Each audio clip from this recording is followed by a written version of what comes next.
You know, the unemployment rate, it's like a vital sign for the economy. We hear it thrown around on the news all the time, right?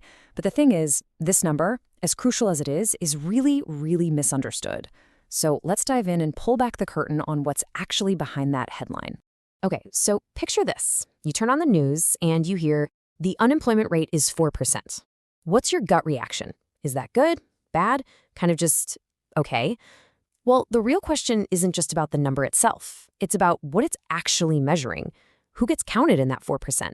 And maybe even more importantly, who gets left out completely? That's what we're going to figure out. So here's how we're going to break it all down. First, we'll start with that headline number everyone knows. Then we'll get into how the government sorts everyone into 3 simple boxes. After that, we'll talk about the people that official number totally misses. Then we'll open up a much bigger toolbox of measurements. And finally, look at how 2 different surveys can sometimes tell 2 very different stories. All right, let's start with that one official number, the one that makes all the headlines. Before we can tear it apart, we have to understand where it even comes from. So who's behind this number? Well, every single month, the Bureau of Labor Statistics, the BLS for short, is the one that puts it out. They get their info from something called the Current Population Survey, or CPS. And get this, they've been doing this since 1940, so they've gotten pretty good at it. They reach out to about 60,000 households to really get a snapshot of what's going on with jobs across the country. Okay, so how does the BLS take all that information from 60,000 households and turn it into one single number? Well, it all starts with a really simple sorting process. Basically, they put every adult into one of 3 buckets. Let's take a look at what they are. First up, you've got the employed bucket, and you might be surprised at how broad this definition is. If you did any work for pay during the survey week, and I mean even for just 1 hour, you're considered employed. Same thing if you have a job, but maybe you were on vacation or out sick. So someone like Alina, a full-time sales manager, she's a clear-cut example of someone in this group. Next up, the unemployed. Now, this is where things get a little tricky. It's not as simple as just not having a job. To be officially counted as unemployed, you have to hit 3 specific criteria. 1, you're jobless. 2, you're available to work. And 3, and this is the big one, you've actively looked for a job in the last 4 weeks. So our guy Steve here, who just got laid off and is pounding the pavement sending out resumes, yep, he fits right in this box. And that leaves our third and final bucket, not in the labor force. This is basically the catch-all for everybody else. We're talking about full-time students, people who've retired, or stay-at-home parents like Linda. The key thing to remember here is that while they don't have a job, they also aren't actively looking for one. And because of that, they don't count as unemployed. So how do we get from these 3 boxes to that one magic number? It's actually a pretty simple formula. First, you take everyone in the employed box and add them to everyone in the unemployed box. Together, that's what we call the labor force. Then you just divide the number of unemployed people by that total labor force, and voila, that's your official unemployment rate. But, if it were really that simple, we could probably just end this explainer right here. The big problem is that this neat little formula, based on those 3 simple boxes, leaves out a ton of important context. It just doesn't tell the whole story. And here's the catch. That official definition, for all its simplicity, has some massive blind spots. There's a whole group of people out there who want to work but are completely invisible to that official number. And why? It all comes back to that super strict actively looking for work rule. So let's meet some of these folks. First, we've got a group called marginally attached workers. Now, these are people who say they want a job, and they've even looked for one in the past year, but, and here's the key, just not in the last 4 weeks. And because of that one little detail, they're not considered unemployed. Instead, they get pushed over into that not in the labor force category. And hiding inside that marginally attached group is an even more specific category: discouraged workers.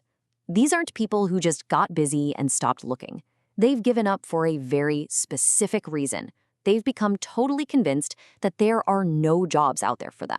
So if the official rate is leaving so many people out, how in the world do we get a better picture of what's going on? Well, the good news is the BLS knows all about this. They understand the official number has its limits, which is why they actually publish a whole range of different unemployment rates.